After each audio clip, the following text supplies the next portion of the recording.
ನಮಸ್ಕಾರ ಸ್ನೇಹಿತರೆ, ನಮ್ಮ ಮೈಥಾಲಜಿ ಮೀಟ್ಸ್ ಮೀ ಚಾನೆಲ್ಗೆ ನಿಮಗೆಲ್ಲರಿಗೂ ಸ್ವಾಗತ. ಈಗ ನಾವು ತಿಳಿದುಕೊಳ್ಳುವುದು ನಮ್ಮ ಭಾರತೀಯ ಸಂಸ್ಕೃತಿಯ ಅದ್ಭುತ ಹಬ್ಬ ಫಾಲ್ಗುಣ ಮಾಸದ ಪೌರ್ಣಿಮೆಯೆಂದು ಆಚರಿಸಲ್ಪಡುವ ಹೋಳಿ ಹುಣ್ಣಿಮೆ ಕುರಿತು ಸಂಪೂರ್ಣ ಶಾಸ್ತ್ರೀಯ ಮತ್ತು ಆಧ್ಯಾತ್ಮಿಕ ಮಾಹಿತಿ. ಹೋಳಿ ಹಬ್ಬದ ಮೂಲ ತತ್ವವೇನು? ಅದು ಧರ್ಮದ ಜಯ, ಅದು ಭಕ್ತಿಯ ಜಯ, ಅದು ಅಧರ್ಮದ ನಾಶದ ಅದ್ಭುತ ಸಂಕೇತ, ಅದು ಪ್ರಕೃತಿಯ ಪುನರ್ಜನ್ಮ. ಪುರಾಣಗಳಲ್ಲಿ ಹೋಳಿಯ ಪ್ರಮುಖ ಕಥೆ ನಮಗೆ ದೊರಕುವುದು ಭಾಗವತ ಪುರಾಣ ಮತ್ತು ವಿಷ್ಣು ಪುರಾಣಗಳಲ್ಲಿ. ಅಸುರ ರಾಜ ಹಿರಣ್ಯಕಶ್ಯಪು ತನ್ನನ್ನು ದೇವರೆಂದು ಘೋಷಿಸಿಕೊಂಡಿದ್ದ. ಆದರೆ ಅವನ ಮಗ ಪ್ರಹ್ಲಾದ ವಿಷ್ಣು ಭಕ್ತ. ತಂದೆಯಾದ ಹಿರಣ್ಯಕಶ್ಯಪು ತನ್ನ ಮಗನನ್ನು ಹಲವಾರು ಬಾರಿ ಕೊಲ್ಲಲು ಯತ್ನಿಸಿದ. ಅಂತಿಮವಾಗಿ ತನ್ನ ಸಹೋದರಿ ಹೋಲಿಕಾನ ಸಹಾಯಕ್ಕೆ ಹೋದ. ಹೋಲಿಕಾನ ಸಹಾಯದಿಂದ ಅಗ್ನಿಯಲ್ಲಿ ಸುಡಲು ಪ್ರಯತ್ನಿಸಿದಳು. ಹೋಲಿಕೆಗೆ ಅಗ್ನಿಯಿಂದ ರಕ್ಷಿಸುವ ವರವಿತ್ತು, ಆದರೆ ಅವಳು ಅಧರ್ಮಕ್ಕೆ ಅದನ್ನು ಬಳಸಿದಳು.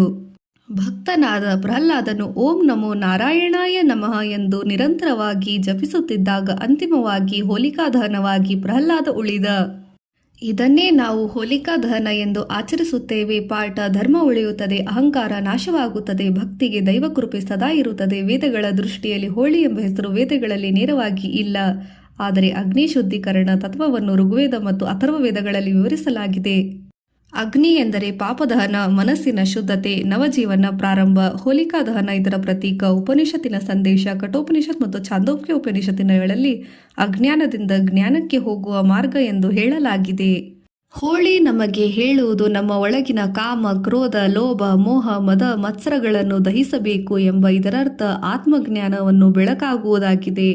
ಕೃಷ್ಣ ಮತ್ತು ರಂಗೋತ್ಸವ. ವೃಂದಾವನದಲ್ಲಿ ಶ್ರೀಕೃಷ್ಣ ಮತ್ತು ರಾಧೆ ರಂಗೋತ್ಸವ ಆಚರಿಸಿದ ಪರಂಪರೆ ಪ್ರಸಿದ್ಧ ಪಾರಂಪರಿಕ ಆಚರಣೆ.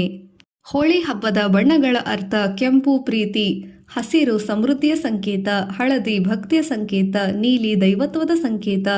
ಹೋಳಿ ದಿನ ಜನರು ಪರಸ್ಪರ ಬಣ್ಣ ಹಚ್ಚುವುದು ಸಮಾನತೆ ಮತ್ತು ಏಕತೆಯ ಸಂಕೇತ.